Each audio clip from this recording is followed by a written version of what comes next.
Welcome to Tea Time with Bunky. This is message. Hi, Dan. All right. Welcome to Tea Time with Welcome to Tea Time with Bunky.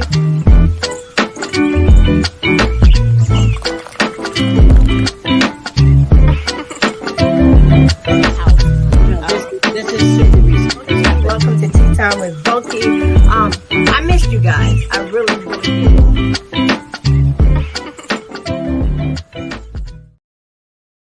Hey, everybody. Welcome to a special edition of Tea Time with Bunky. Tea Time with Bunky on Saturday, you all. So welcome for those that are able to take time out and join this conversation. I appreciate you. For everyone that is new to Tea Time, welcome. Enjoy the ride, enjoy the journey. Everybody that has been on this journey for the last 3 years, thank you for taking this ride with me. I want to remind everybody, since it is the Political Tuesday episode, that elections are November 5th. Early voting here in New York starts October 26th. You can go to your county government page, print out your sample ballot. That way you can make an informed decision of your town. It's listed by your town. Print that out. Look up your candidates. I always say know the candidate behind the sign. This way they're more humanized and you get a better feel of who they are. New York, remember I said to flip the ballot over, like you have the ballot like this, flip it over, because there is a proposal on the ballot, the amendment to protect against unequal treatment. Go through, look that over, vote yes or no, get an informed decision. If you don't know what it's talking about, ask someone who is involved in politics. I got a private chat. No, ask someone who is involved in politics and they can explain it better to you.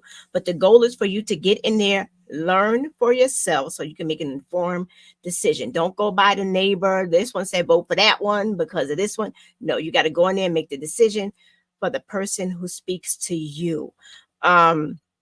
So today's guest, there's someone else coming on, but for now, I'm honored to have Lord, I just had a name, Miss Hardie. She's going to say her name. She is running for governor of California, y'all, and we're in New York, California in 2026.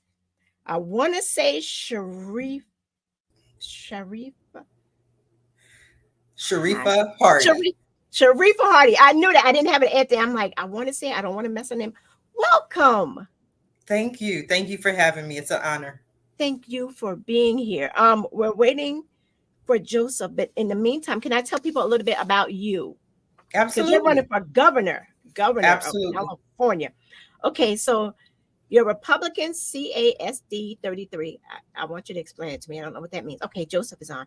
Candidate Hardie, you're 47 years old. She was born in Washington, D.C. and raised in South Central Los Angeles. She's a graduate of Downtown Business Magnet High School and now calls Long Beach, California home. Hardie's focus is to eradicate homelessness and create jobs, lower taxes and high inflation, and fight corruption. Ms. Hardie is a business consultant, author, talk show host, influencer, and mother. She started working for her family business, Jordan's Router and Plumbing, doing customer service and dispatching at 11 years old. Wow, that's impressive. She built her first website in 1994, ran for Long Beach Council District 6 election 2020, and is passionate about business. Ms. Hardie this is impressive, y'all. She was laid off 8 times, yet didn't quit because she's running for governor. Yes. She used her experience and knowledge she gained working for those companies to benefit the business she now consults. With decades of business, political, and community service experience, Sharifah Hardie has positioned herself to become one of the top people in business, politics, and a person on the rise. That is very impressive. Thank you. So they say Thank we you fall very down, much. but we get up. Yes. I have Joseph on. Let me bring him up. Can I bring him up really quick? Yes. Let me bring. Why? There we go. Hello, Mr. Hello. Listen, I'm going to be honest with you, and I feel horrible. I did not know you were going to be on. So I was like, we're going to do this. So I'm going to You have didn't know you. I was going to be on. Oh my God. No, I didn't. I didn't know. So I'm a little bit unprepared, but you know what? I'm the person. This is a conversation, right? So we're just going to go with the flow because you're going to say something that's going to spark something. But what I need you to do for me, Sharifah, if you don't mind, I'm going to have him tell me a little bit about him. Absolutely. Okay. Well, the hardest part about my life is being the most handsomest man in America. I've struggled with that over and over and over again. But, the life is hard. Life is very, very hard. It's a struggle. It's a struggle. Okay. No, I guess recently, politically, I ran for president of the United States as a libertarian, and this last election, in this last election cycle, the Libertarian Party did not choose me as their political party candidate, and I think that had they chosen me, we would be doing some great things, presidential-wise and politically across the nation. I think it would have been a great thing for them, and I think I've been in business for more than 30 years. I'm the founder of Punch TV Studios, and I am the CEO not only of Punch TV Studios, but I'm also the CEO of Urban Television Network, which is URBT. Most people know it by URBT News, but those are the things that I've done. I've been a broadcaster for over 40 years, so I've been broadcasting on with Punch TV Studios across the nation, and I've known Sharifah for quite a long time, which is how I got to here, and I think that her running for governor is a very important thing for the state. I think it's important that we bring people into office, specifically in California, that want to represent change, not only verbally, but can pass laws and get legislation done to really help businesses in the community. And so across the state of California, there's like a big flight of business from the state of California now, and we need to really address that flight of business. There needs to be legislation to keep businesses in California, specifically in the entertainment space. I don't know if you know what's happened. The entertainment industry, by and large, is down over 30% in California, and they're leaving California for other places to shoot movies and do filming, and it's hurting the whole entertainment industry here in the California marketplace. So I'm excited to be on your show, Bunky. I'm really happy to be here, and to really talk about the issues that are facing entrepreneurship and businesses. I've had battles with the Securities Exchange Commission, which we are now beginning to prevail when it comes to access to capital for small businesses and for businesses throughout the United States. And our company, Punch TV Studios, is the first African American company actually to ever use the Jobs Act in all of America. And so we have been embattled ever since, I guess you would say, ever since our approval and everything has taken place. So I'm just excited to talk about the issues. I'm excited to put support behind Sharifah Hardie and other candidates that are interested in making a change in California. Hold that. No, we're going to take one quick second. 1 second. We will be right back. We'll be right back. And we're back. Welcome back. Because you know what? This is really interesting because it's like a 1-2 punch that I just got from you guys. And I had no idea. And I am like super honored. I'm really honored to be here. Thank you for that, Mr. Joseph. Sharifah, you're running for governor, California. And there's a big name right now as governor. So, but before we get into that, tell everybody just a little bit more about you. Yeah, absolutely. Yes, I am running for governor. I'm passionate about politics. So right now, when you say a big name that is running, so our current governor, Gavin Newsom, is terming out. So he's not going to be able to run. And it's time for Oh, change in okay. California. It's time for someone else to take over, because where California is right now, as Mr. Collins said, businesses are leaving California in a mass exodus. People are leaving California in a mass exodus. And so I always talk about my journey and my struggle and being laid off 8 times. And people have told me, said, Sharifah, you need to remove that from your website. It makes it sound like you gotten fired. And I've never been fired. I've been laid off. And it's just shows how the economy is here in California. And Okay. it's a part of my journey where I started to figure out how to help other businesses, how to help other businesses succeed. So I learned a lot from working from those different companies, but I would say that I learned the most with working with Joseph Collins. So we've been fighting this battle together since 2013, and it is a battle because everything that Joseph mentioned with working, with the SEC, we're finally over that. It's been a 7-year journey, and this is what we have to do to be able to help companies, help businesses grow. Oh, you just froze out real quick, so I didn't catch that. To help businesses grow. See, I being from New York, I don't really know the California scene, right? And in my mind, I'm like, that's the Hollywood Mecca. So I guess I'm wrong, right? Because I'm in New York, so I don't know what's going on over there. And thank you guys for bringing it to the light.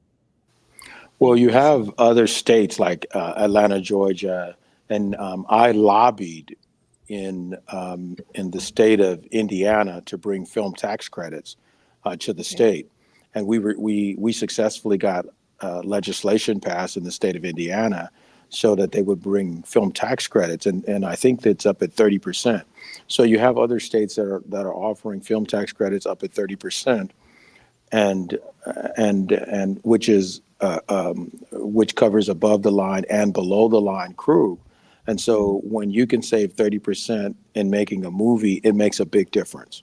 So if I'm making a $10 million movie, and if I go to the right states, $3 million is automatically saved because the state is bringing in those incentives. That is like a huge thing for me as a filmmaker or as a studio or as a company in the entertainment business. And then in California, if I'm not mistaken, I think it's like 20%, and it's only below the line people. It's not above the line, such as your actors and talent. And so those things make a difference in the state. And we have to, as a company doing business in the state of California, we have to now make change. It is time for change. That's a big deal. Like that, I still can't believe I'm sitting here talking to someone that's running for the president of the United States. I was I'm not. overexcited. I'm not running now. I'm not running now. You're not running, but you ran. But I did ran this cycle Your name for was on the president of the ticket. United States on the Libertarian Party, and it's a struggle. It's a struggle to change people's mindsets, specifically in parties where the mindset is one way. So you Right. come in and you say, hey, listen, we've really got to change America. We really got to do something different in our country, but you're dealing with a mindset that is an old-fashioned mindset. And they didn't have a mindset to win the election. They had a mindset to more like, let's get people excited about our party, but not to win the election. Sounds a little familiar. Sounds a little bit like what we're going through now, basically. Now, you two, you said you've known each other for a long time. So you were on a ticket. Well, you ran last election cycle. Ms. Hardie, you're running 2026. What made you decide to do that? Because talking about politics for me is hard in itself. It's a lot in itself. So I can imagine putting my business, everything out there in the front for people to dissect. I don't know where he just went, but what made you want to make yourself that vulnerable? Well, I I know this have wasn't to. the conversation flow, but I'm like, it just changed with the No, conversation. no. It's fine. The conversation is always going to go wherever the conversation goes. Yes. But to me, this is a blessing in disguise to even be in politics, because I had no intentions of ever going into politics.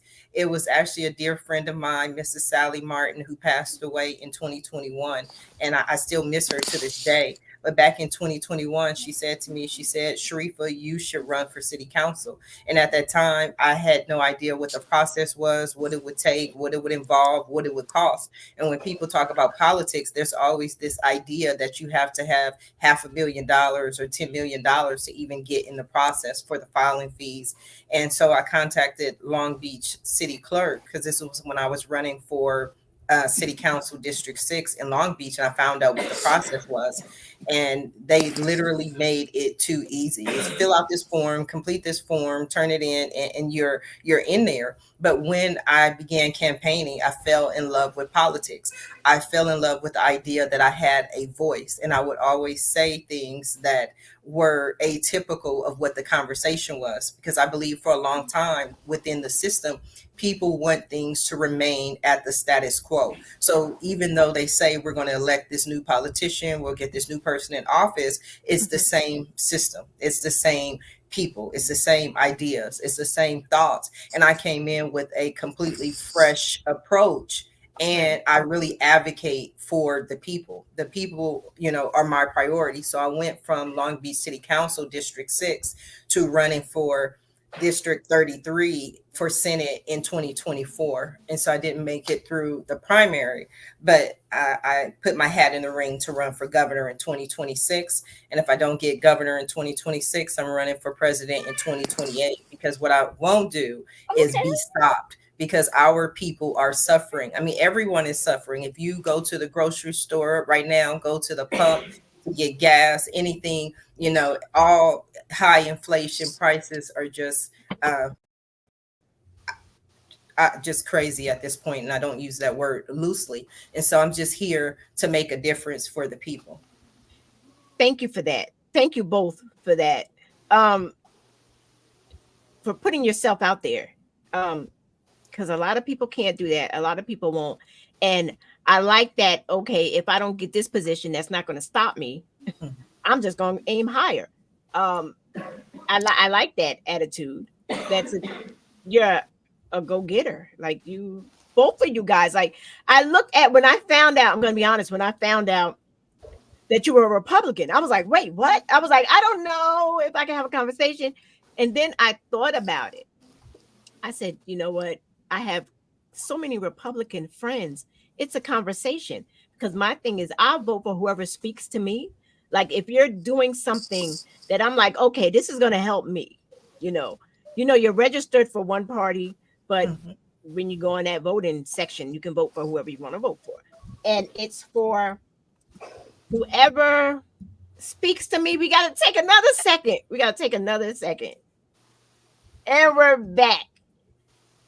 If that makes any sense to you. So thank you both for, first of all, I don't know how to say this without sounding wrong.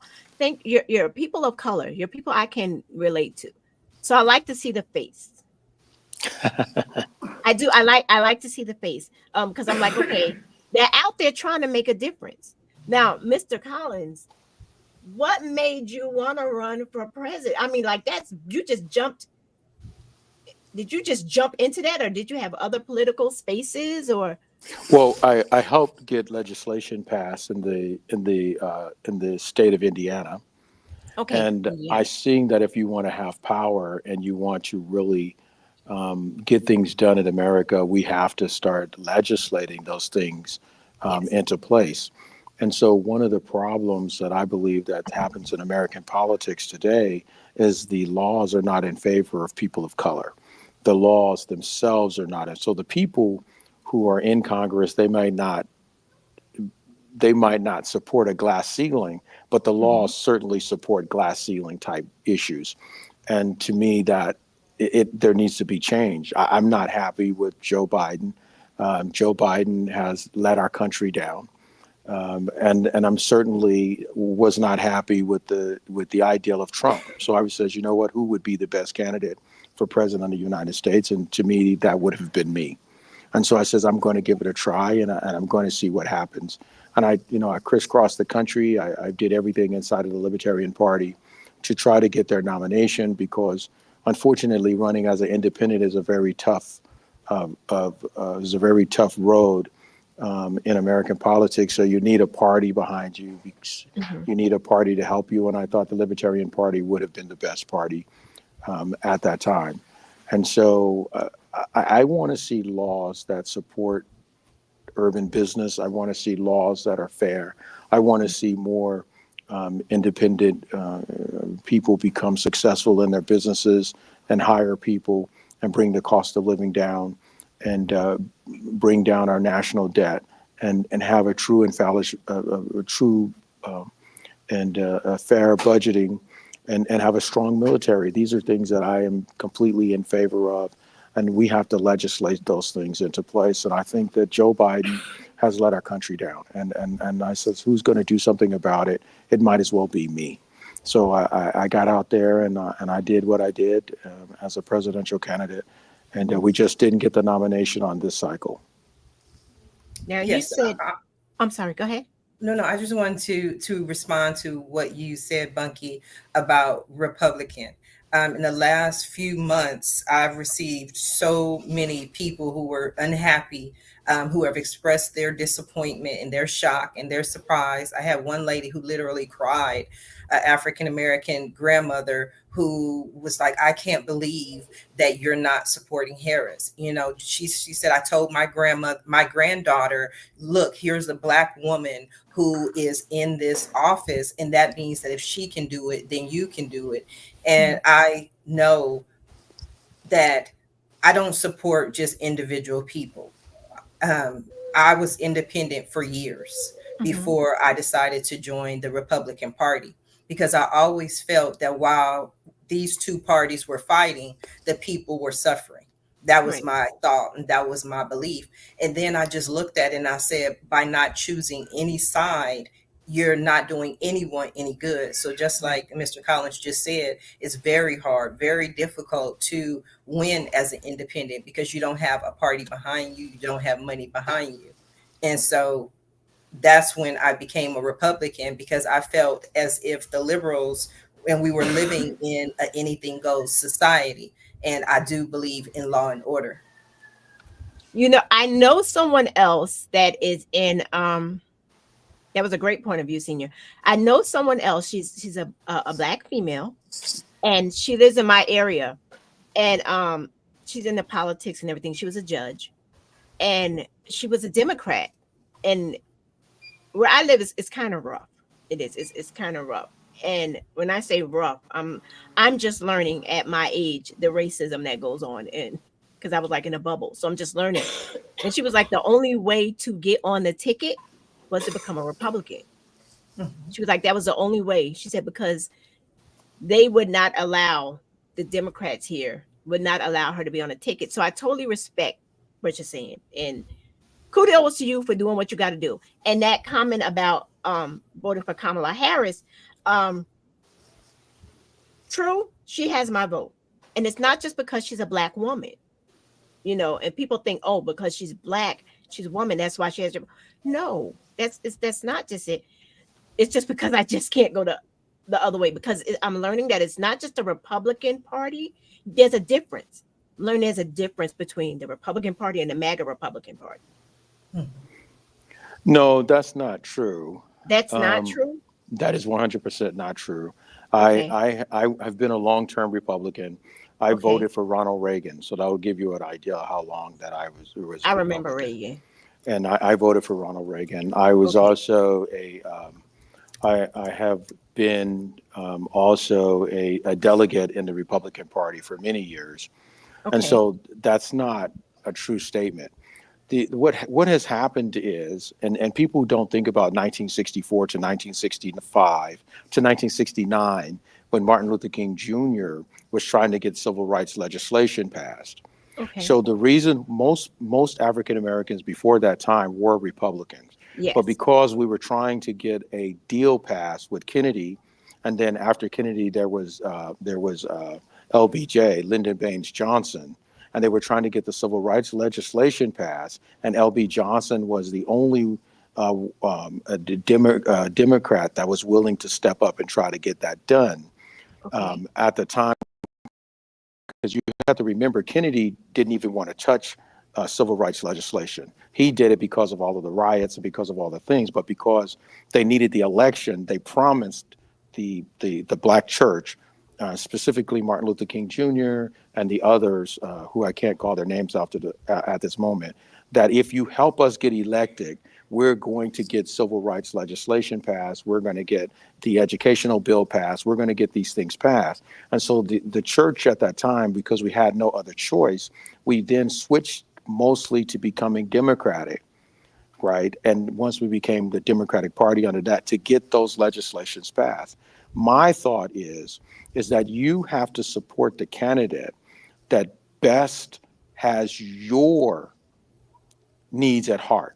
So Right. even though I was a conservative Republican, I supported Barack Obama. I supported Barack Obama because Barack Obama helped my business, period. Right. Right? As long as he helped my business, I'm a Democrat and I support Barack Obama. So I supported Donald Trump because the legislation that Donald Trump put in place helped my business, period. Yet no other reason. I don't support Joe Biden for two key reasons, and I don't support the Democratic Party for two key reasons. One, they haven't helped my business. I have not directly benefited from the legislation that they have put in place with Joe Biden in no way. The second part of this is that I have not, I don't, the crime bill has definitely affected the urban community, even and the crime bill has been a major factor of incarceration of black men across this country, and Joe Biden and the Democrats. But Joe Biden created the crime bill because he used to call black men super predators, and then Bill Clinton signed the crime bill into law. And what I'm saying is Bill Clinton at least came out and apologized for signing the crime bill into law. And Joe Biden has been in office right now for over 12 years, and he has made no attempt to reform the criminal justice system, not even any, which he put in place. So when people talk about those kinds of things like that, I just see it from a different point of view than most. I see it completely from a different point of view than most. My brother. Hold that thought. What? Let me take one quick second. I got to take one quick second. I want to join right back in with that, and we're going to get right back to it. And we're back. And your brother? I'm sorry. My brother benefited from the legislation of Donald Trump. My brother got a pardon, because of the three strikes law and the way that they did the three strikes law. My brother was incarcerated for many years on what I consider to be a bunk charge. But because of Donald Trump, he has been freed. He got a pardon and he's out of prison and he's living his life and he's, doing his thing. So those kinds of things make a difference to me. Now, you can argue that Donald Trump says some crazy, weird things, but what he doesn't do is he doesn't put legislation in place that hurt us. And I look at it just like this. When Donald Trump was in office, eggs were $2. Now Biden and the Democrats are in office. Eggs here are $8 a dozen. So eggs at $8? $8. So I'm like, that to me is crazy. I mean, gas went from $3 a gallon to close to $6 a gallon here in California now. And so these things are happening under Joe Biden's watch. So I can't support someone who has an economic policy that hurts the people that needs it most. Yes, I agree. And I don't want to gloss over, I know you mentioned it, Mr. Collins, but I definitely do not want to gloss over the three strikes laws, the mandatory minimums, and forcing many people, especially Black people, to take plea bargains. This is the time when plea bargains were introduced. And in America, everybody has a right to a trial. But these people, our Black people, have been have not been allowed to have a trial. They just give them plea bargains, put them in jail, and throw away the key. That's one of the reasons I think it's so important that even here in California, Governor Newsom made it legal to jaywalk January 1st of 2023. And when I mention that to people, they go, I don't get it. I don't understand. What's the importance? Okay, the reason it is now legal to jaywalk in California is because prior to January 1st of 2023, and again, this is 2023, not 1963, but prior to this date, when Black people were jaywalking, it gave the police officers an excuse to stop them. So they were literally walking while Black, not bothering anybody, not committing a crime, but because you're jaywalking, I can now stop you, I can now pat you down, I can now search you, and guess what? You have marijuana on you. So now we have, and when we talk about VP Kamala Harris being the prosecutor, being the DA, she is the one who has locked up plenty of Black people for doing nothing but being Black. You know what? I have to say thank you. No, really. Am I gonna like change who I No. am? No. But you know, I appreciate this information so much because I didn't think about it like that. So here's my thing, and Okay. I'm gonna tell you something that Kamala Harris said in a debate. In a debate, Kamala Harris said that she supports giving businesses a $50,000 tax credit. Right? That's not Well, money. That's not money. That's a credit if you make money. I need a president that's going to give me $50,000 in cash. I need a deposit. If you can give $100 billion under Joe Biden's leadership, under her leadership to the Ukraine, which quite frankly, I didn't even know really was that important until we start giving all this money to the Ukraine. That means you can give $100 billion to American businesses. And so I have a problem with policies that look like they're doing something, but they're not doing anything. And that's like a non-policy policy. They already have legislation on the book that says if you're an entrepreneur, we'll give you $6,000 in tax credits that nobody even takes because it's not a real thing. So it doesn't help my business. It doesn't help me. It doesn't help my employees. It doesn't help the people that work for me. And so that's the difference in the jargoning that goes on. And so if somebody is going to give me money, give me money. Don't give me a wooden nickel. And my mama used to always tell me, she say, son, while you out doing whatever you're doing, don't take no wooden nickels. And that's a wooden nickel to me. wow. Yes, I definitely agree. But I don't know, Bunky, if you saw the movie 13th. Right. But if not, I definitely watch it. And I believe this movie was what cost Hillary Clinton the election because it came out right before that election when she was running the last time. But what most people, especially people of color, Black people, African American people, don't realize is that when the United States Constitution was written, it was written in such a way when they freed the slaves in the 13th Amendment, it had a caveat. And it literally said that we were free unless we were prisoners. And then they proceeded to lock up Black people by the thousands, millions of people. And they were locked up for simply being Black. They were locked up for loitering. They were locked up for jaywalking. And then they were locked up for marijuana charges. And the same people other people, other races are earning millions, if not billions of dollars with marijuana. But yet you still have Black people to this day who are sitting in prison for marijuana charges. So one of the things I like to look at policies and legislations, as Mr. Collins said, but when I look at our people, I believe that we are such caring, giving, forgiving people that we just want to forgive and we just want to love. But these systems are still in place to this day, and our prisons. Most people don't even realize that private prisons weren't created until 1984. They made us into prisoners after they freed us as slaves. They made us into prisoners after the crime bill. You've got Now to drop have it. you've got to have a customer source, right? You've got to have customers. Every business has to have customers.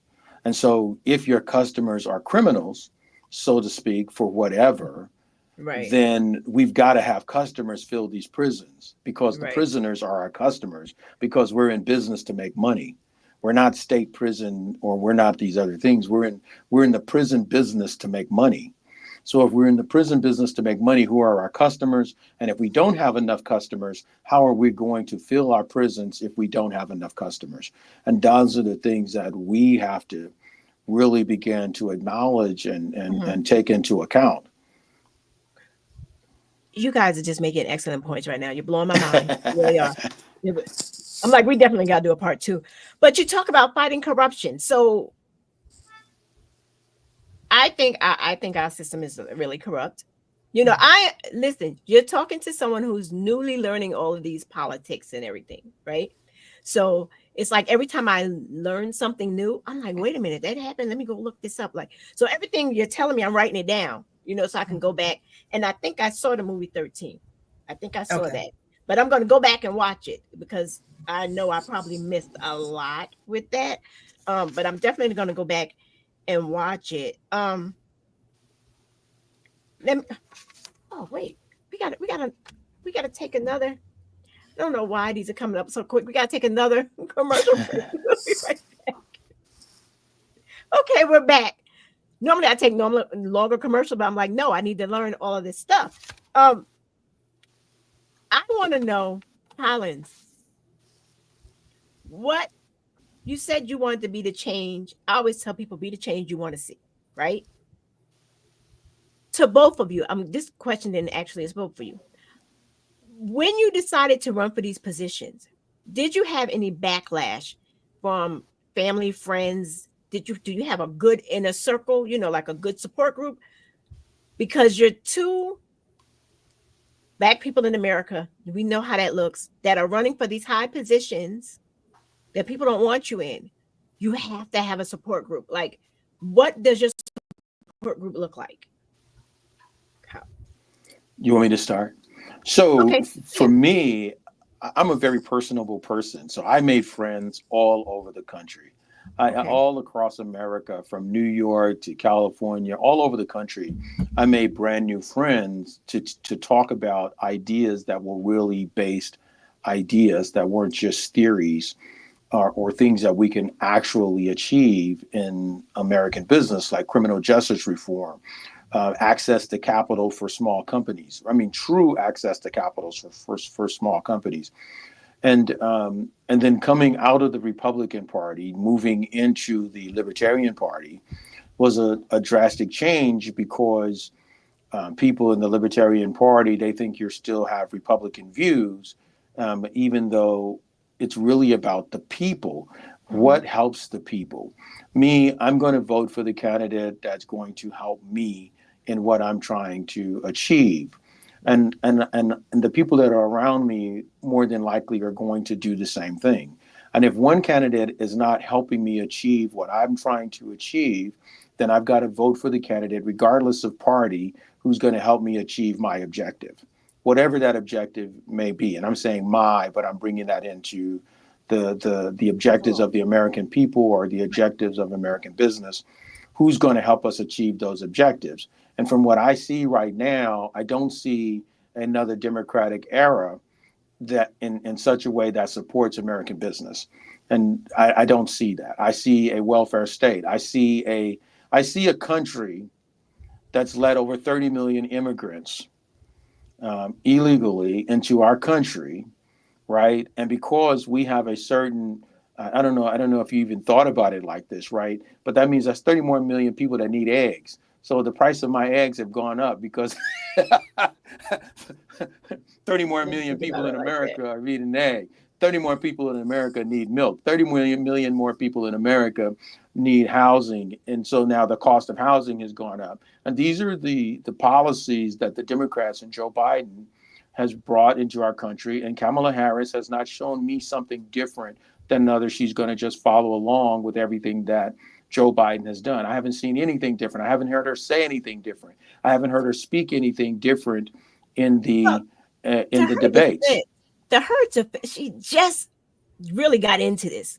I mean, like, she's been vice president for 4 years, but like this was really just thrown at her when President Biden dropped out. So Okay. not like she had. I mean, she's. So you're saying we should go for a more experienced candidate because she doesn't have the experience to really do this. So you're talking about politicians. Don't put don't put words in my mouth now. I didn't say that. That's not what I said. Because if that's the case, we could say Trump had no experience. I used to watch him on his reality show.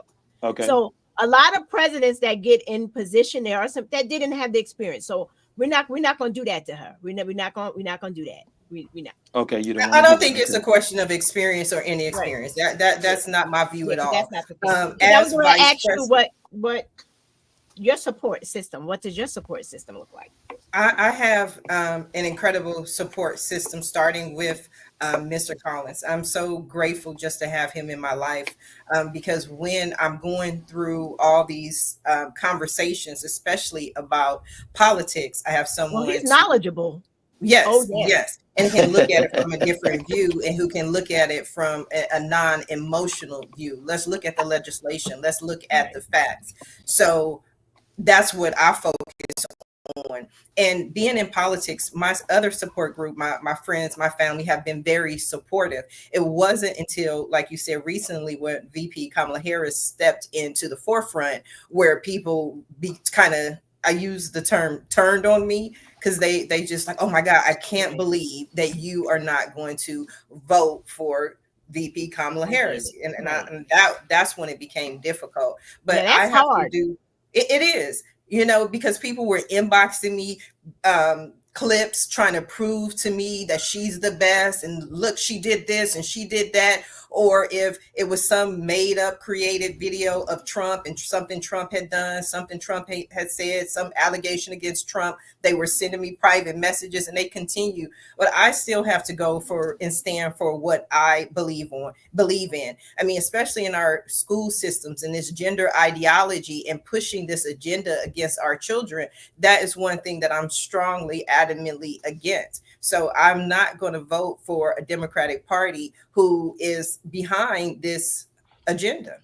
But don't you think it's interesting that they that's going on as far as the gender identity and all that other stuff, but yet they want to take out Black history and different things like that out of school? Like, don't you find that problematic? I find that extremely. But that's the issue. That's not what I'm referring to. That's what they're replacing it from. They want to remove the Black history from the books, remove it from the school system, and then introduce this. And I have a real issue with that because my children are. Is that Democratic or is that both? Because isn't Ron DeSantis Republican in California, and they're like banning all of these? No, that's not it. Ron DeSantis is a Republican in Florida. Right. No, but I'm saying that he's a part of the U.S. Like they're doing that. They're pushing this agenda. It's like, so they're trying to erase us, basically. So erase us, replace it with, if that's gone, they can replace it with the thing is, and I don't mean to cut you off, but the thing is that we're talking about political power. Okay. And we're talking about, if you don't have the education, and because our educational system is in turmoil right now across the country, specifically in urban areas. So if you don't have education, you can't understand the laws that have an impact on you in your own community. So I watched a preacher on Instagram recently, and he was reading a new school book that they introduced. And in this school book, they're teaching men how to have fellatio with other men. And what I'm saying is going on since biblical time. But no, that has not been in school. So no, it hasn't. That has not been in school since biblical times. That's not correct.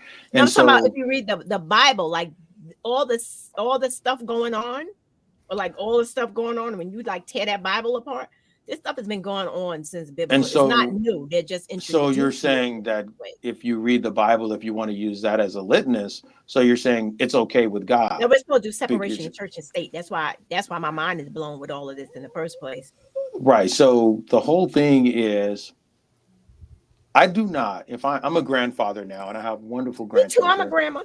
Yeah. So I don't want my 5-year-old grandchild learning about sex, period, in school. I think we should take it out of school. I don't want them learning about sex with a man and a woman. I don't want them learning about sex with a boy and a girl. I don't want them learning about sex with two men. I don't want them learning about sex with anything. I want you to go to school, specifically at that age, and get your education.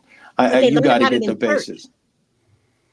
They They learn learn about about it sex in in the Bible. church. Yeah, if the story of Sodom and Gomorrah, if you take that story apart and you dissect it, but we're doing separation of church and state. Because see, like, I grew up hardcore Apostolic Pentecostal. So And you already know. yeah, Hallelujah. hello, won't he do it? But it's Won't he like, do it? She Won't said, he "Won't do he it? do it?" Won't he do it? Won't he do Yes, it? he will. Yeah. But Don't it's like start me really when preaching you in here. dissect it and you look at that book, when you look at what was going on, I had this conversation with my uncles who's elders and ministers and things, and they'd be like, "Bunk, you know what? You're doing too much." But no, if you take it apart, and you see what was going on, it was horrific, and And it's I agree, but the yeah, issue that I have, let's go back to the school system, right? right. For No, they a shouldn't be teaching your child, kids anything. 7-year-old, Yeah. 8-year-old child, to decide I have that a now Bobby wants to be Christina, and I can have this conversation and I can go speak to a doctor without my parental consent. That's that's the not issue, okay. that we're Yeah, removing parents from the conversation. I totally agree with you with Unless that. your child That's gets in not okay. trouble. And if he That's gets in trouble, all of a sudden the parents got to be in. But if Yes. the kid wants to make a life decision, like a gender situation, then you are the parents. They don't want the parents involved. I think gender and that whole thing is something you can deal with at home. I don't it think is. that should be something that is a No, curriculum in a school book. it should Period. not. We cannot legislate sexuality. What people grow into sexually is who they're either going to be, heterosexual or whatever kind of sexuals they're going to be. That's what they're going to be, period. And so you can't legislate that. No, But at the no. same time, if we want to recreate and procreate, we're talking about a relationship between a man and a woman, period. I mean, there's just, if we want to procreate, that's what Look, we're talking that's about. totally how I feel. Listen, I have to go, but we don't have to go. We can make this, we can continue this and make this a part 2 if y'all have more time, or do you want to come back? This is a good conversation, or we can come back. I have 30 additional minutes. So it's up to Ms. Hardie and what you would like to No, do. go. I'm enjoying the conversation. Okay, because Yeah, me too. listen, I am learning. So I am learning so much. I'm just setting the time, giving myself some more time because I don't want to end this. But let me take a quick break while I do this. We'll be right back. Okay. And we're back. Listen, because this is really good. Like, I'm learning a lot, and I agree with you. And I would not have thought that I could. I'm gonna be honest with y'all. I honestly didn't think that I can sit down and have a conversation with 2 people who weren't Democrats and be like, "Oh wow, this is." So I'm enjoying this, and I am learning so much. Thank you. Just I as believe a that matter. sometimes we I don't believe in separating people, right? We're people first. We're humans Yes, we are. first. We're, Yes. before anything else. And that was one of the main reasons I did not want to join any party. Because once you join a party, people categorize you as if that's all you are. I am Yes. pro family. That's my most important thing. When I started this journey 30 years ago, it's because I was a stay-at-home mom. And I built my first website simply because I wanted to be at home with my daughter. My daughter turned 30 this year, and that started this entire journey. It wasn't, oh, let me join the Republican Party to do all these things. No, but Republicans and the ones that I've met, the ones that supported me. I had thousands of people who turned out to the polls to vote for me in March of this year, right? They are pro-business. And that's what we need. We need more Black businesses. We need to create more jobs. And that's why I always work with Mr. Collins, because that's our focus.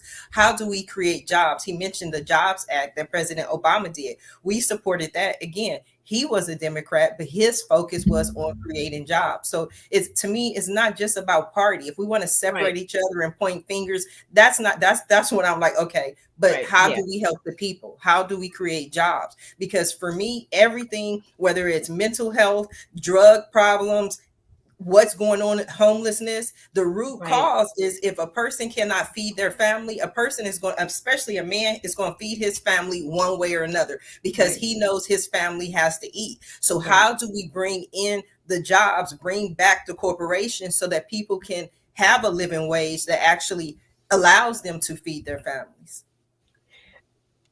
And I think that what you just said is universal across the country, because where I live, the homeless population has seemed like triple. It just seems like there's so much more homelessness around. Like you, I was a young single mom. I mean, it was always there. The homelessness was always there, but it has gotten worse, I think, since the migrant crisis. They gave away, here we had, because I used to work for the county, and when someone would come in homeless, there were special hotels or whatever that they would put them in, and they moved them all out.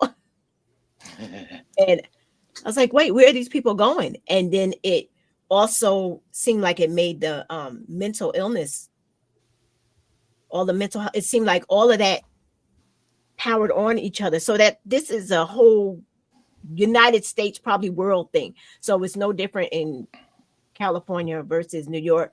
And yeah, I spent $8 for bacon yesterday and was highly upset.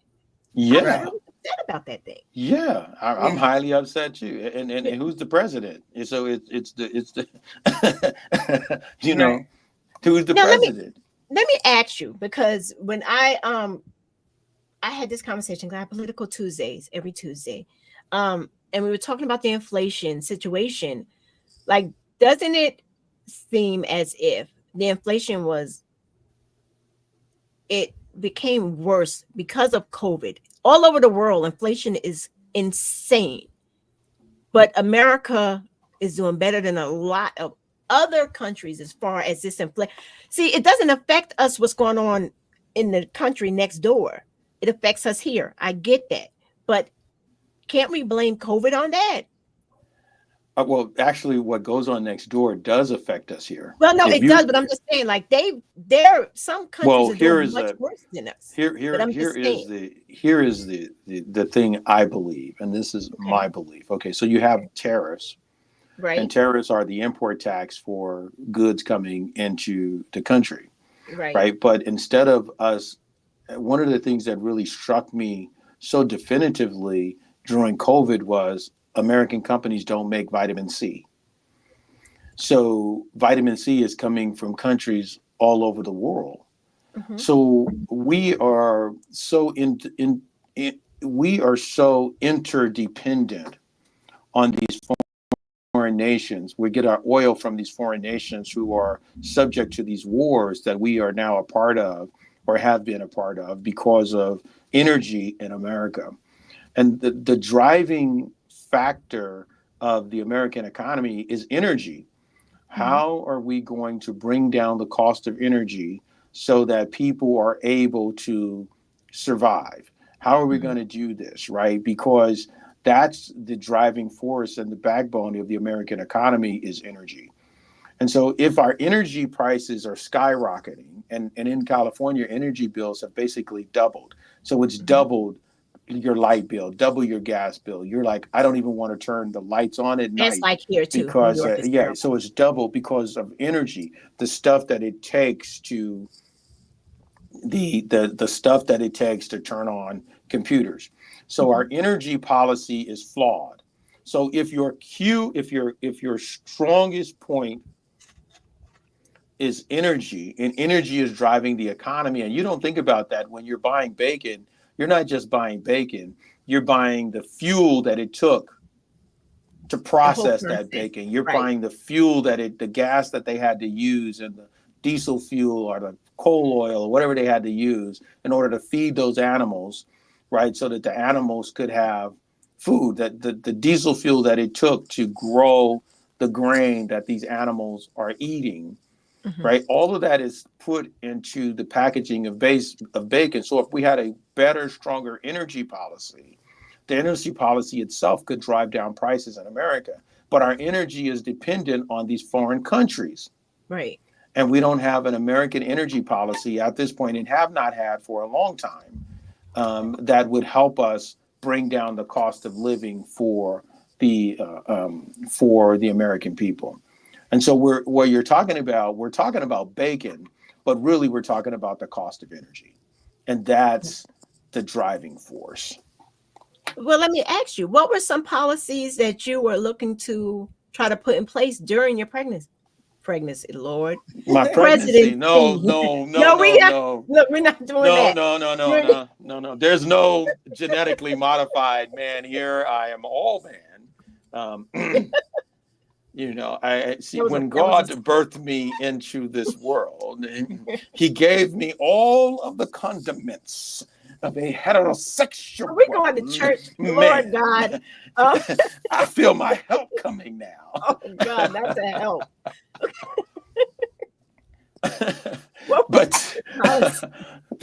But to answer your question, no one person has all of the answers, but I think we have to explore energy from a different point of view right now. I think we have to explore how kinetic energy could be used more advantageously, how solar energy can be used more advantageously. And in some areas, we probably need to explore nuclear energy in certain areas so that we can bring down the basic cost to the American family. And we have technologies now in which we're able to use spent nuclear fuel to generate power. And this is fuel that's already that's already been used by a nuclear power plant, and we just are storing it. We have technologies now to use that spent nuclear fuel and to generate power. So we need to explore every type of power usage that can be explored. We really need to give families what I would consider to be power neutral energy. Create your own energy at home, and here are some devices in which you can do it. Hold that thought. We'll be right back. And we are back. Welcome back. Tea time. Okay. So we need those. We need privately held energy, so you can have your own energy at home. If you're making your own solar and you have your own kinetic energy things that just plug into your situation, and now you're making your own energy, it hurts the economy a little bit, but it also helps your family because now you've brought down the cost of energy. You're not spending on energy what you would normally spend. And these are the types of things that we have to do. And people say, they have said to me, well, Joseph, this is going to hurt the power companies. But there's going to be a hurt one way or the other. The power infrastructure as it stands today, the power grids are not even designed to handle the amount of power needs that the American people have today. We saw that in Texas, where the whole grid failed because of a snowstorm and people were without power for weeks. And so these are things that we can do to help improve our system. Yes. And I also believe that it comes down to, I'm adamant about creating jobs, bringing corporations back to California. One of the things that many people don't realize is how outsourcing affects American jobs. We know that when we call any major company these days, it's going to be in another country. We're going to speak to someone who is not an American. They're taking so many of these jobs. So I have to look at it from two different perspectives, from the individual perspective who wants to be serviced by someone who's not in the United States, but from a business owner perspective, when I can get a service in another country for $1 an hour or $5 a month, whereas someone in America has a higher threshold where I have to abide by minimum wage laws. So it affects us. But I remember a time when I was younger, I'm 48 now, where I knew if all else failed, I would be able to go get a customer service job. I would be able to get a job answering the phones, and that would be able to feed me and my family. Now that's not the case. Many of those jobs have been outsourced. When you look at graphic design, if I want to get a logo created or some design work created, I can go to one of the online websites and get it done for $5, as opposed to going to a graphic designer here in California who may charge me 200 or more upwards for a design work. So it affects us, and all these things are taking jobs away. And then we went ahead and took trades out of our school system. You used to be able to learn a trade. My dad, I started working, like you mentioned, for my dad's company, Jordan's Rooter, when I was 11 years old, doing customer service, but he was a plumber. You have plumbing jobs, you have electrical jobs, but these are the trades that were taken out of our school system, Right. because they know that if a person has a trade, you can go anywhere in the country and eat if you have a trade. You know, it's funny that we talked about outsourcing. I just have to say this because it's just who I am. Trump's Bibles are made in China. Hmm. All Bibles are made in China. Well, but I'm just saying. I mean, like always talking about let's make America great again. They're made in China. And let me ask you, like your mom, your daughter's 30. I have a 30-year-old. My baby is 30. Oh, wow. How do you get her being a woman? Like, is she involved in all of this political stuff, or is she like, Mom, you're doing too much? Like, how does she support that? Like, what does she say to you? Because you're gonna get it. They're gonna give it to you. You know, people are nasty for no reason. So, like, how does she feel about that? Seeing you out there in the forefront, even though it's 2026 and you're starting now, and I commend you so much for starting early like this, but that just gives them more time. See, I guess I'm paranoid or whatever. I'm like, no, they're coming for me.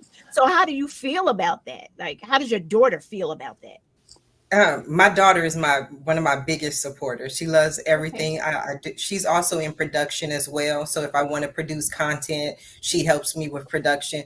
But, you know, I kind of go to the Cat Williams school of thumb, you know, the rule of thumb. If you don't have haters, you're not doing anything. You have to, people are going to come from you if you are in the public eye. And if you don't have any haters, you're not doing anything. You're not making waves. You're just going along to get along. And I've never wanted to be a part of the get along gang when I just know that there are things that need to be changed. I mean, when I'm walking down the street, and we talked about the homelessness issue, that was a big issue for me. When you bring migrants into the Long Beach Convention Center and you house them in the Long Beach Convention Center, and you give them cots and you give them food and you give them benefits, but those people literally had to walk over and walk past homeless Americans. And so, you know, I understand that if I tell everybody, if I wasn't in America, I would do whatever I had to do legally to get into America, because I do believe this is the greatest place in the world. I would never leave America, but you have to take care of Americans first. And that's the most important thing to me. Put us first. Absolutely. They don't take care of they don't take care of home. I don't think people would have such an issue as much if they took care of home first. Yes. Because we all know that America was built off of immigration. Like most people that voluntarily came here came during immigration because people can't afford it. Like, I was looking up Haiti, right, for my next show. He doesn't know it yet, but we're going to talk about Haiti. And everything that's going on over there, I would try to leave by any means necessary if I could. And they don't have the finances or, you know, the transportation to get over here legally. And like, that's a problem. But if I were in their shoes, I think, and I had a family, I would think I would want to do anything necessary to make my family safe and build a better life, because America's known as the land of milk and honey. the honey's getting dry and the milk is getting stale, but it's like it's still we are the best place in the world to be in. I would want to bring my family here. And I my would too. And I think one thing that take care I'm of not home first. take care of home, but I think Right. one thing that a lot of people don't keep in mind is that when you go to many other countries, your station in life is set.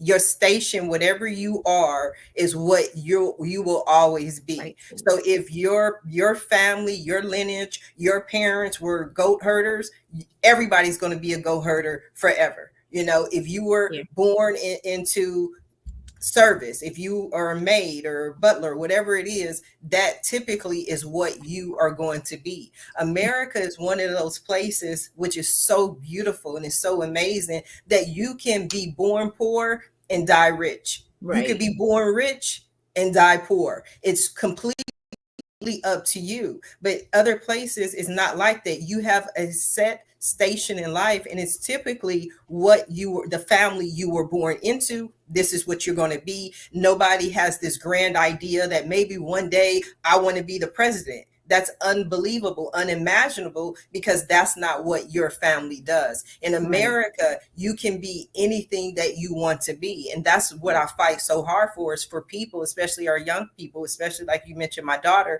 is for us to truly understand that you can be anything that you want it to be. You want to be. Love that answer. Collins. And I agree with what you said earlier. We don't mind helping other countries. Like we've always been helping other countries. My thing is, all right, so you want to send $100 billion to the Ukraine. Where's my cut? That's what I'm saying. They didn't send the Ukraine a tax cut. They didn't go to the Ukraine and say, well, we're going to give you a tax cut. They went to the Ukraine and said, we're going to give you $100 billion. And they gave them $100 billion. And so these are the same things that we're saying, that I'm saying here. Okay, you want to give them $100 billion. Okay, well, my company needs about $10 million right now. How do I apply for my 10 million? You know, the commercials love you. It's 1 second. And we're back. It's like every time you come on, it's time to take a break. But what you're saying I totally agree with it, which would surprise most people that I'm totally agreeing with you guys. I mean, if you know me, you're like, nah, Bunk, that's not. But no, I totally agree with what you're saying. We're not trying to convert you. Don't worry. We're not trying to convert you. It's hard for people not to love us, though. Yeah, so. Y'all are great. This is a great conversation. And yeah, I'm not one of those people that can be easily swayed. Trust me, I'm not that person. But I'm a person that's open to conversations. I always want to know. I want to learn. I want to see what's going on. You know, I like to pick people's brains, and that's what we're doing here. And giving you guys a platform. But Collins, we talked about how this is a country where you can start off with nothing and die super rich or whatever. And what we see is it's not exactly going that way for some people. It's like the super rich get these cuts, and the middle class, regular people. See, I'm a regular people. When I describe myself as a regular people. I'm a regular people as a person that go out there and work and come home and, do what you got to do and survive. And people like me, the regular people, I'm not seeing these super duper cuts. How do you drill it into people's heads that these parties aren't just for the rich? You guys, the Green Party, the Independent Libertarian. Yeah, I don't know much about the Libertarian. I know about the Green and Independent. But I'm going to look it up. Trust me, because I had this conversation with you, I'm going to look it up. I want to know more about it. But how do you convince a regular person like me that you're here to help me, to make my life better? So you're saying are you saying how do parties? Yeah, like, well, how would you how would the party make your life? Like if I was running as the presidential candidate right now, yes. And what would you do to how could our party make your life better? The regular people. Yeah. How do you deal with the regular people? Right. So you have to have legislation on a federal level and cooperate with the governors on the state level to get certain state legislations passed as well. So federal can only go so far because each state then operates independently. I think that, and I think that we have to take a look at how we provide income to small businesses. How do we provide financing for small businesses? If we're never going to see that $100 billion from the Ukraine again, why come we can't put $100 billion into American businesses, even if their ideas fail, even if their ideas don't quite make it? Why are we not doing that specifically in urban areas? Because small business owners are the backbone. Small businesses are the backbone of the American economy. So if I'm passing laws such as employment laws, like we really need to take a hard look at employment laws in California, because the employment laws do not support the success of small businesses in America. There are certain things we need to turn over. We need to really look at. So here's a problem that we have, at least I feel that it's a problem, specifically in entertainment. So we have what you used to could do internships. So you would they had two different kinds of internships.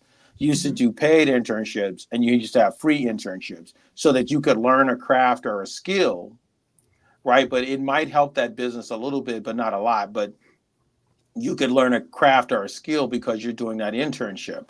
Well, here in California, if you hire an intern, you now have to pay them the minimum wage, which is $20 an hour or something to that effect. So if I've got to pay somebody $20 an hour to learn something they're never going to get, they're never going to know anywhere else, then I'm not going to create that opportunity for that internship, right? Because I need a feed system. I need a system that's going to feed the next group of successful executives into my company. So, but if I don't have that system, now I'm spending thousands and thousands of dollars on a new employee to teach him something that he's not going to learn in school. That goes hand in hand with the type of business or the type of media or the type of broadcasting that I do or the type of engineering that I do. And then by the time you've got this person trained, they're now off to somewhere else looking for another job. So the cost of acquisition of employees is expensive here in California. And then you're hoping that employee doesn't sue you, right? So the laws are so silly, for lack of a better word, here in California, and people are taking advantage of these laws. I'll give you one example of one of the silly laws that are here in California that exist. I was having a private party at my business for my friends, and this guy happens to come into the party who we didn't know, but he just crashed the party. He then turned around and sued us. After he crashed our party, he then turned around and sued us because he said that when we were speaking on the mics, he couldn't understand the conversation. He wasn't supposed to be there. And he wasn't even supposed to be there. So we had to fight this lawsuit. That's crazy.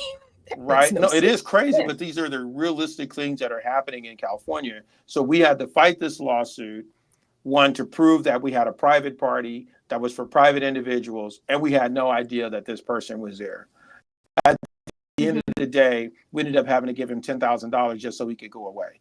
So that's what's happening in California, because it was cheaper to give him $10,000 than to litigate this case. So those are the kinds of things that are happening in California right now. And so these stupid laws make you want to run away from California. So if I can go to another state, let's say Illinois, for instance, and Illinois has an open policy right now for internships because they know that the people don't have the same skill sets like they have here in like you would teach. So they want those skill sets, and they're going to give you the tax incentives to go there, and they're going to give you all of these other things to go to that state. To me, it would make more sense to go to that state. So you see companies fleeing California. So California is in a big mess. if you were to take a list of businesses, even business in California, and if you go into a store and you rob the store, if somebody goes into your store that you've worked hard for, that you stocked, and they rob your store and they rob under $1,000 in merchandise, they don't even get prosecuted. So you have all these smash and grabs happening here in California, and people are not being prosecuted because it's under $1,000. So these types of things need to stop. These types of things make a difference in California. These Yes, types of things make a difference to business. I definitely agree. But to me, I keep going back. To me, all these other issues are symptoms. They're symptoms of the problem. Because if a person cannot find a job, if they cannot find a career that will feed their family, they're going to find some other way to eat, because nobody Agreed. is going to starve. No, So they're we not. have to be able to find out more ways to create jobs, bring companies back to California, and create an environment that is business friendly. Hold that thought. Look, I caught you. Hold that thought. And we are back. You guys, really, I don't want to go to California. I had a different vision of California. I really, really did. I had no idea that all of this stuff, 500 was grand larceny. Well, apparently not, senior in California. I had no idea this stuff was going on in California. So if I want to go get an internship in California at a studio, they would have to pay me, basically. Correct. Yes, they would So have you're to not pay going to you. get an internship. So you're not going to get an internship. So I have to get a job, So basically. you have They to get a hire me. job, but then the job market is so competitive in that space, you're never going to get the skill set you need to be able to compete. Right. And one thing that many people don't know, in many parts of the country, you can go to any train station, bus station, and you can get a one-way ticket to California. If you are homeless, you can get a one-way ticket to California. And the reason is because, unlike most places in the country, if you're homeless, you're not going to die. You're not going to literally freeze to death out in the cold. So they will send you to California, because if people are homeless, they're not, the weather is going to make it, there's still 70 degrees. So if I go sleep on a beach or sleep on a park bench or go spend, because many homeless people do receive some type of income. Many of them receive some type of SSI check or some type of check, but it's In not enough California. for them to pay for a rent that's 3 times their income. Or maybe they don't have enough of an income. So maybe they're bringing in $600, $700, $1,000 a month. So they can go get them a tent to live in, or, spend that money on eating, but they're not going to freeze to death. So this is one of the differences, the huge differences in California, because in New York, my family, my father's from Bed-Stuy. I have family in New York, but if you try sleeping on a park bench in the middle of winter, I told you this winter we was up to negative 14 degrees. There's no way. No way. Absolutely no way. Another thing that people don't realize about homelessness too is that most people are just 3 paychecks from homelessness. Yeah. Really. I mean, most people are really just 3 paychecks, and sometimes it's like 1.5 or whatever. Right. And then so let's say and a lot of homeless people are women with children. So it's not just homelessness, it's like a lot of homelessness with children. And so you get caught into this cycle that we really need to fix. We really need to take a hard look at and come up with ideas to get our economy back in line. But California is a beautiful place. I'm not going to say it's all bad here. I know you're not destroying. We got some of the best beaches. We got some of the best deserts. We got some of the best cities. The best weather. We got some of the best weather. I love California. Palm trees. We got palm trees. Well, we got palm trees. We got palm trees. And that's what people love it. And they wind up, people come to California. Just as many people leave California, we still have people arriving in California every day. Every day. We still have Hollywood. People still are chasing the dream, coming out here to be famous, to be successful. So I love California. I tell people all the time, if California falls into the ocean, I'm just going to be a mermaid, because I'm not leaving. This is my home. I love it. I was born in Washington, D.C., but I love California. We just have to do whatever we have to do to bring back that gold rush. Yeah, it says, yeah, you were raised in South Central. Yes.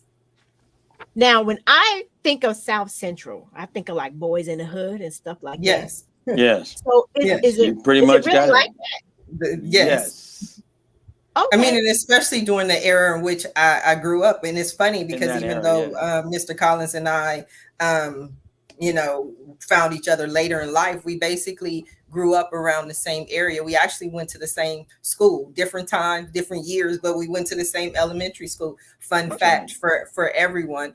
And so during the Los Angeles riots of 1992, I lived 2 blocks from the intersection in which they pulled Reginald Denny out of the intersection of Florence and Normandy. So that's one reason I'm so passionate about politics now, because I was in the epicenter. I was 2 blocks away from all the rioting and all the looting. But being a young Black girl at that time, I knew what that environment was like. It's still the same environment today when we walk into these stores of other nationalities, and the way we're treated, how people watch us, and how people assume that we're going to steal. It's an energy in the air. And then you also have to remember that this is the time when they made the police force more like the military. They brought in these SWAT teams as opposed to any other police force in the country. They weaponized it, and they brought in the drugs into our community. So it Right. was it was exactly like what you saw. And again, it goes back to what I say, is that people are going to survive. They're going to do whatever it is to survive. They totally go into fight or flight mode. Yes. Okay. Oh, that's really cool. That's wow. I mean, Yes, not I cool actually because went to the same take a school strong person. that we went to was the school that Latasha Harlins attended. I'm still close friends with her best friend now, and Latasha Harlins was the young lady that Tupac wrote and dedicated his songs to. So this is the environment that I grew up in. And if you go back to that same area right now in 2024, the area is still destroyed. So kudos to you guys for seeing that a change needs to be made, and you going out there by all means necessary to make that much respect to you, much Thank respect, you. because you're not on the outside looking in. You're like, oh, this needs to be done. No, you guys lived it, survived it, came out on the other side, and now like, let me kick these doors in and make a change. Much respect. I Thank do. you. I like that. Well, you know, I have incredible parents. My parents were incredible people, and you know, they drove us to try to do things different with our lives and try to have a life that makes a difference and try to have a life that helps the community.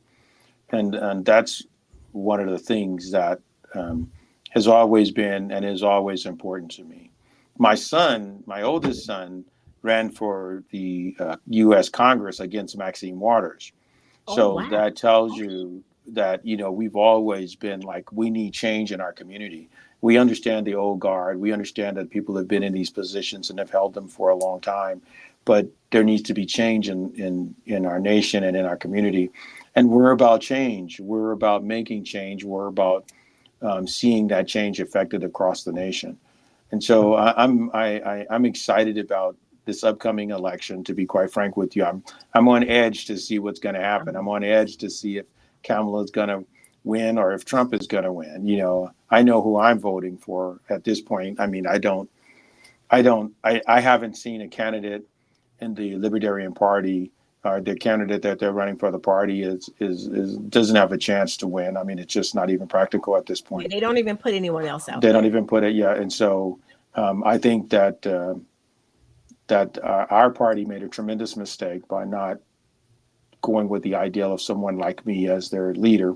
But that's neither here nor there at this particular point. The main point is that we're here to make change in business. We're here to make change in government. And I think on your call today, you know, on your show today, you have both of that. You have Sharifah Hardie, who is attempting to make Yes. change in government. And then you Yes. have myself, who is attempting to make change in business. And in business is where I really support. I'm a job creator. I've had over 1,000, close to 1,500 people work for my company through the history of our company. I've worked inside of the government I've worked inside of different government programs, specifically those with Barack Obama, were very successful for us. I've done these different things to try to make a difference in our community, to try to make a difference in where we're going with business. I'm probably the only person.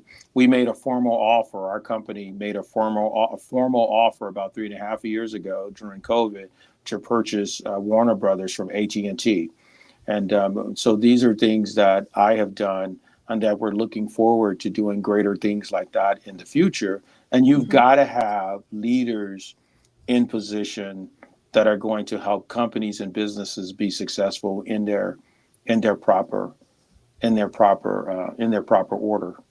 All right. Well, thank you for that. Yeah, I think we all kind of at this point know where we're going with our vote. At this stage of the game, I mean, like elections are like 3 weeks away. Like we all know where we're going with this. And I'm terrified. I'm not even gonna lie. I'm nervous. Terrified. Yep. Let me take a break. I'll be right back. And we're back. Yes, I am. I'm not even. That is Why not are you exaggeration. terrified? I'm just curious. Because I'm a person with high anxiety.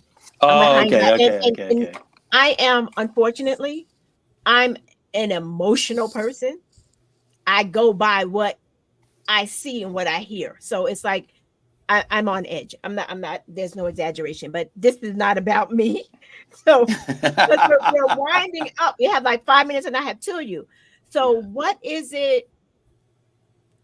I think I'm gonna give who wants to last? Who do I want to go first? Who wants to end it out? I'm gonna get who wants to go first.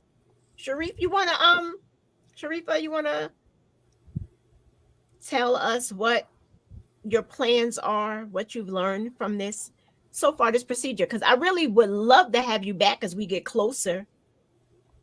If you don't mind, I would love to talk. No, I would be honored. Absolutely. Just reach out to me. I'm here for it. I would definitely be honored. I just want to thank you for allowing me this time on your platform to talk about the issues and to talk about what's important to me. We have a long way to go to 2026, but that time will be up before you know it. And so my focus in any election that I've always done is to do as much good during the process. And so we're creating jobs. I have an amazing team. I want to thank everyone on my team who supports me. I want to thank you, Bunky, for this platform. If anyone wants more information on the things and my plans, they are on my website at SharifahHardieForGovernor.com. You guys heard that. I can't believe I have a gubernatorial candidate and a former presidential candidate on my Mr. Collins. See what God has for you. What would you like people to know? What's important to you? Like, what have you learned? What do you want people to know with this 3 weeks out? I want people to know, really, you know what? God is in control. Yeah. At the end of the day, no matter what happens, God is in control. And we can't do this as if it's no hope. Now, ironically, this is an ironic thing. My friend, he's passed on. His name was John Witherspoon. He was my good friend. John Witherspoon is a comedian nationally known. Most of you know him because he does the bang, bang, bang, bang, bang. That was John Witherspoon. Yeah. Oh my God. The Wayne. And John Witherspoon invited Kamala when she was running as a candidate against all the other candidates for president of the United States to a party in his backyard.